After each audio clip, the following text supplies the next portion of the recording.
다윗이 명실상부 이제 전체 이스라엘 12지파의 왕으로 등극을 했습니다.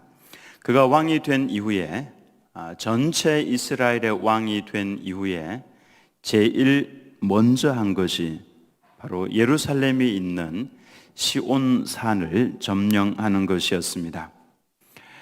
출애굽을 했던 이스라엘 백성들이 가나안 땅에 들어가서 점령 전쟁을 수행을 했었는데, 그때 모든 가나안 땅을 다 점령하고 또 하나님 말씀대로 그들을 다 내어 쫓았느냐 하면은 그렇지 못했죠.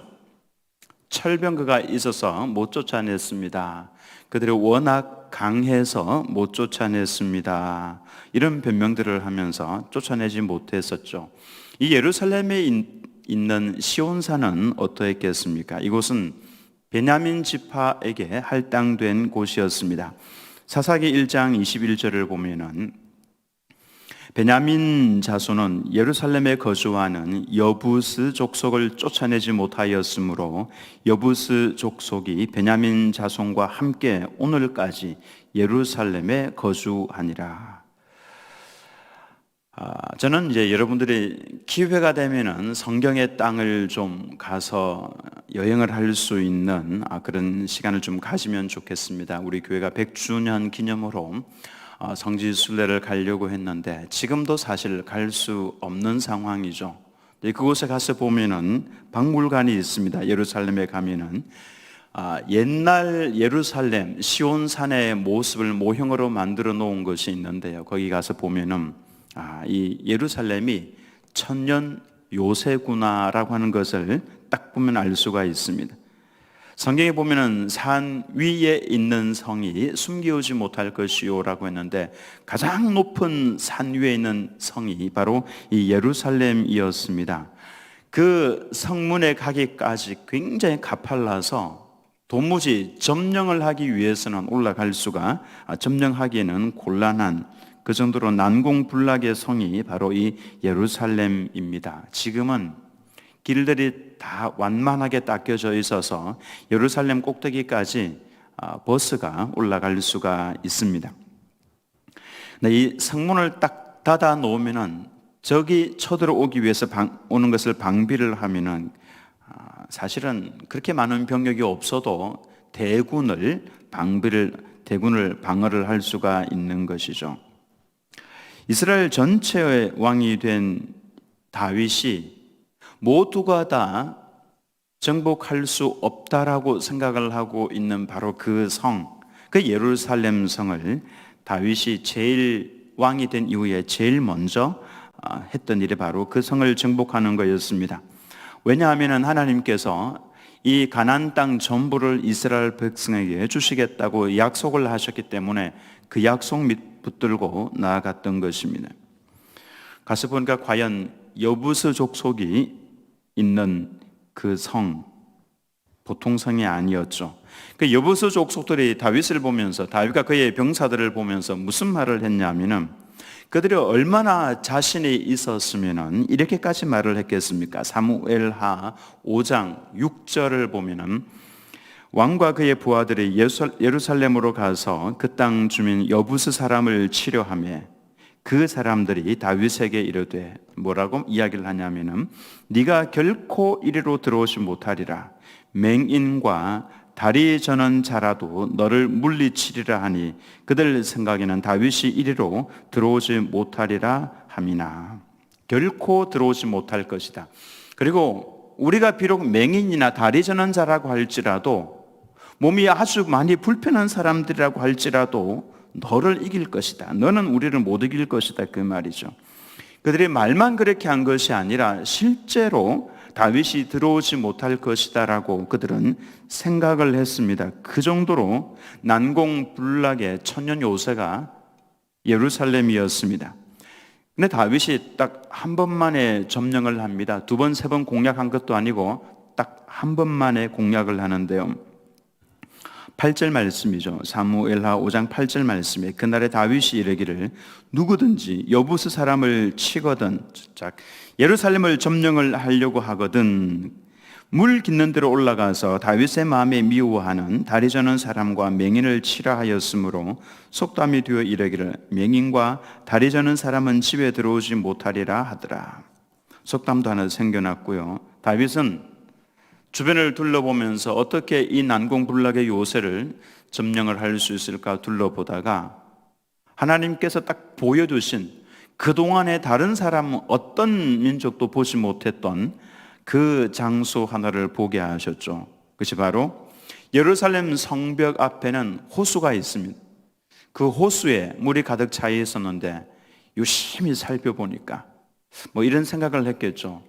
이 산꼭대기, 이렇게 높은 산꼭대기에 있는 저 예루살렘이 성벽을 닫고 저렇게 있으면은 저 안에 있는 사람들은 무슨 물을 마시고 살까? 근데 앞에 호수가 있는 겁니다. 분명히 뭔가 연결이 되어 있을 거라는 생각을 했던 거겠죠. 유심히 살펴보니까 그 호수 안에 조그만 구멍이 있는 겁니다. 그 구멍을 통해서 예루살렘 성 안에 있는 사람들 물을 길어서 마시고 있었던 것이죠. 그래서 아마도 체구가 작은 사람을 보냈을 겁니다. 체구가 작은 병사를 그 호수 안으로 잠수해서 들어가서 그 좁은 구멍을 따라서 올라가서 딱 들어가니까 그 안이 바로 성 안인 것이죠. 그렇게 해서 아마도 성문을 열었을 것이고 다윗과 병사들이 그곳으로 들어가서 점령을 했을 겁니다. 기가 막힌 방법으로 점령을 했죠. 시온산 또는 다윗성이라고 그 뒤에 명명을 했습니다. 정말로 점령하기 어려운 성이었는데 하나님께서 다윗에게 지혜를 주셔서 다른 사람들이 보지 못하고 있던 부분을 볼 수 있는 눈을 열어주셨던 것이죠. 그래서 10절 말씀은 이렇게 기록을 하고 있습니다. 같이 한번 읽겠습니다. 시작. 만군의 하나님 여호와께서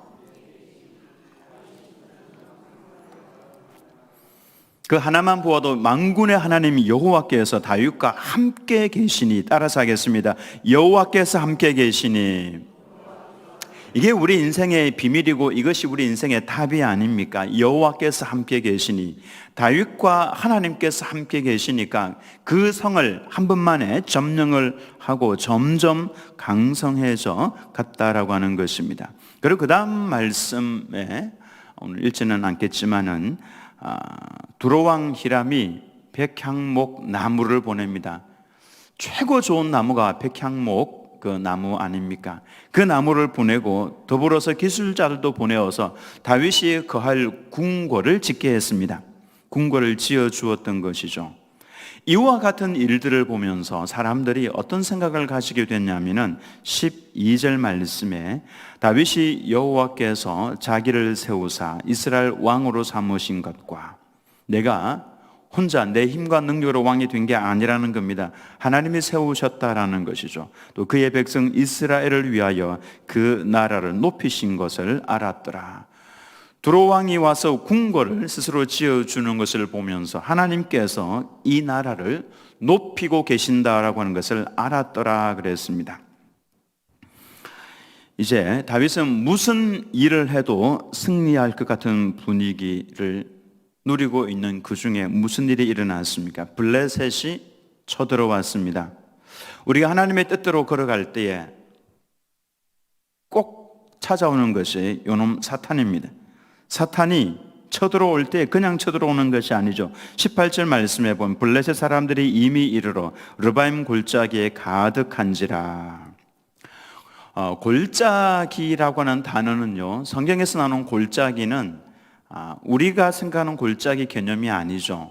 산과 산 사이에 있는 평야를 가리켜서 골짜기라 그렇게 표현을 합니다. 그러니까 이 블레셋 사람들이 골짜기에, 르바임 골짜기에 가득했다라는 말은 그 평야에, 넓은 평야에 이 블레셋 군인들이 가득했다라고 하는 겁니다. 엄청난 병력을 이끌고 다윗을 치기 위해서라기보다는 다윗을 찾으러 왔다고 그랬죠.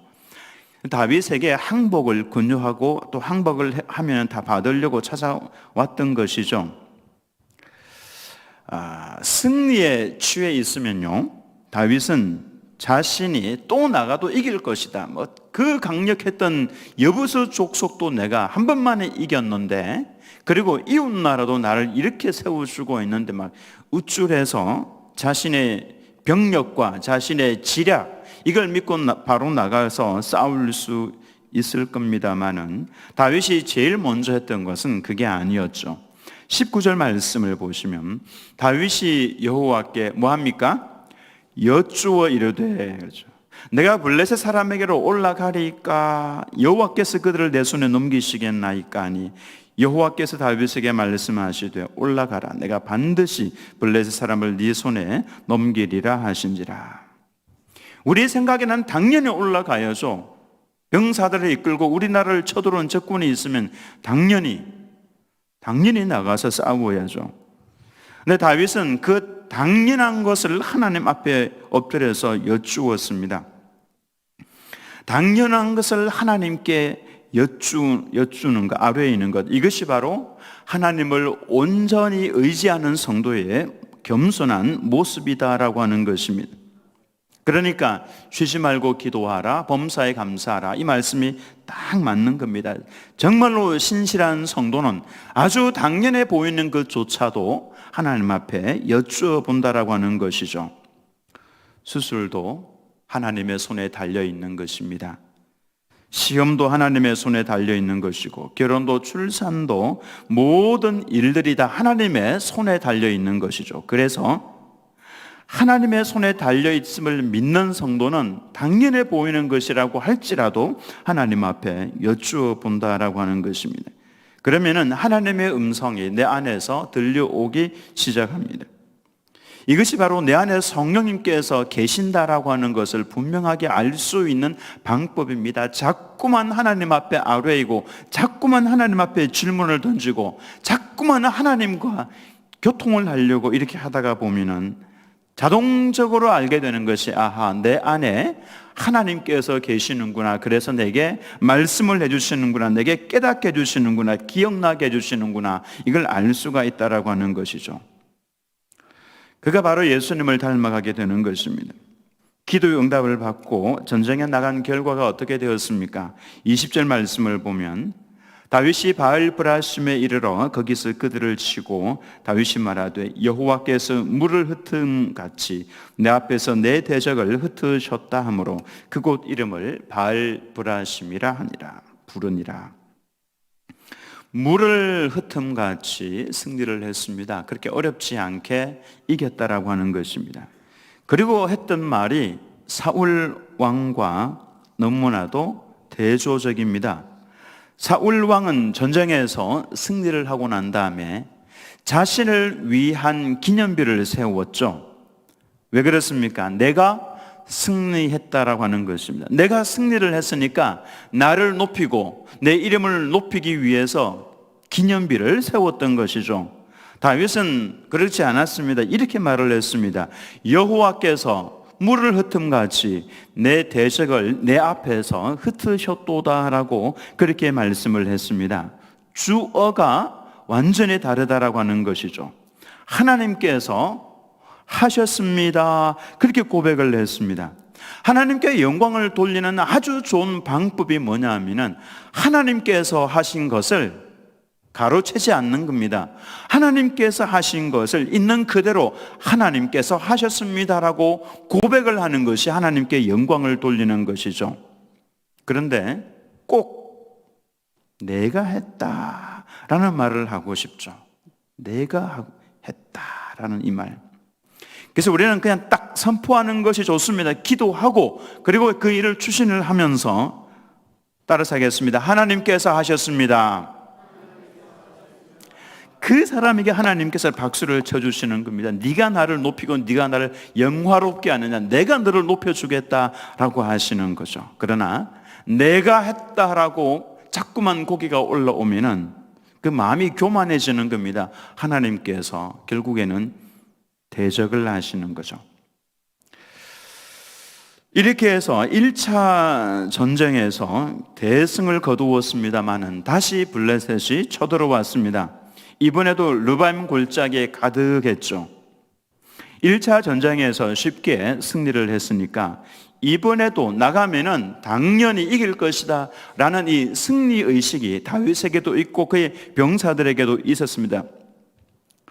그럼에도 불구하고 다윗은 변함이 없었습니다. 23절과 24절 말씀을 보시면 다윗이 여호와께 여쭈니 이르시되 올라가지 말고 그들 뒤로 돌아서 뽕나무 숲을 맞은편에서 그들을 기습하되 뽕나무 꼭대기에서 걸음 걷는 소리가 들리거든 곧 공격하라. 그때 여호와가 너보다 앞서 나아가서 블레셋 군대를 치리라 하신지라. 만약에 다윗이 1차전에서 쉽게 승리를 했으니까 2차전에 나가도 분명히 이길 것이다, 나가자라고 하면서 나갔더라면 어떻게 됐겠습니까? 하나님의 작전은 달랐습니다. 1차전과 2차전에 하나님께서 사용하셨던 작전이 달랐죠. 그게 뭡니까? 내가 너보다 앞서 나아갈 테니까, 내가 앞서 나아가서 블레셋을 칠 테니까 너는 뽕나무 위에서 걸음 걷는 소리가 들리거든 그러면은 너는 공격하라, 이렇게 말씀을 하셨죠. 즉 하나님께서 천군 천사들을 대동을 해가지고 먼저 달려나가겠다, 먼저 나갈 테니까 그 발자국 소리를 듣고 난 다음에 네가 공격하라. 자, 이 하나님의 말씀 속에는요 하나님의 기쁨이 들어가 있습니다. 내가 너를 위해서 먼저 나가서 싸워주겠다라고 하는 것이죠. 왜냐하면 왜 하나님의 기쁨이 이 속에 들어가 있냐면 다윗이 이럴 때나 저럴 때나 변함없이 온전히 하나님만을 의지하는 모습을 보여주고 있기 때문에 그렇습니다. 다윗의 이 모습은요 신앙생활의 가장 기본에 충실한 모습입니다. 여러분 이런 이야기를 들어본 적이 있죠. 우리가 살아가면서 해야 될 모든 지혜는 사실 유치원에서 다 배웠다, 이런 말을 아마 들어보신 적이 있을 겁니다. 우리가 살아가면서 해야 될 모든 지혜들은 사실은 유치원에서 다 배웠다라고 하는 겁니다. 이게 무슨 의미냐 하면 기본에 충실하면 어떤 것이든지 이겨나갈 수 있다라고 하는 겁니다. 운동선수들이 1년, 2년, 10년, 20년 계속해서 변함없이 그 위치를 지킬 수 있는 방법은 이겼다고 해서 자만하는 것이 아니라 처음에 가지고 있던 그 자세, 기본에 충실하기 때문에 그런 것입니다. 다윗이 가장 기본에 충실한 그 신앙의 충실한 모습을 가지고 있었죠. 사람이 살아가기 위해서 해야 될 가장 기본적인 것이 무엇입니까? 그것은 바로 숨을 쉬는 것입니다. 항상 쉬지 말고 범사에 해야 할 것이 바로 숨을 쉬는 것. 이것이 기본입니다. 이 기본 하지 않으면 어떤 좋은 환경을 가지고 있어도 끝나는 것입니다. 죽는 것입니다.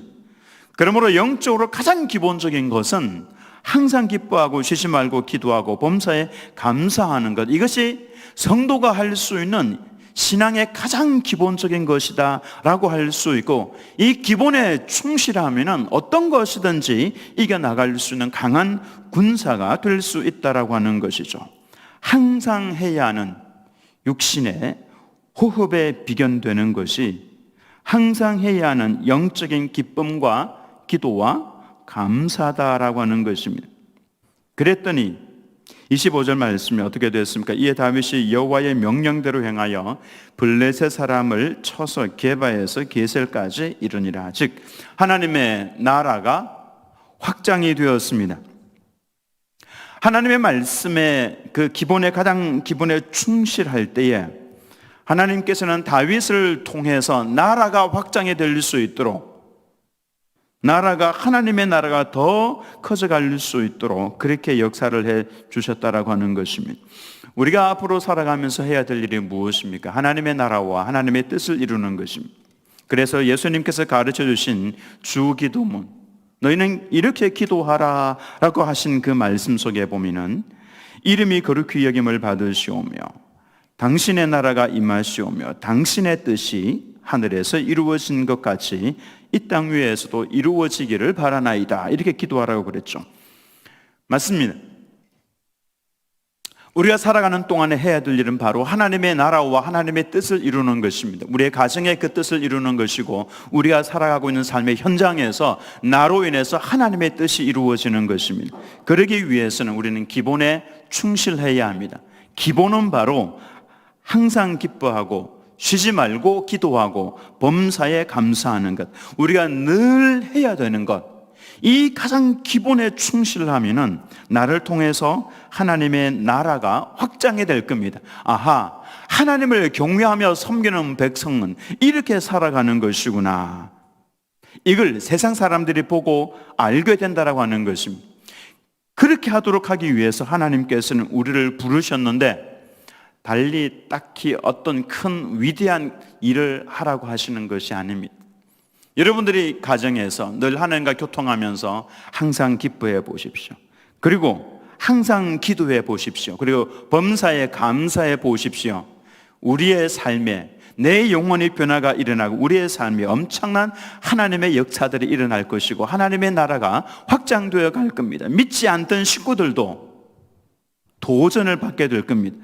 하나님을 경외하며 섬기니까 이렇게 아름다운 세상이 되는구나, 이렇게 멋진 가정이 되는구나.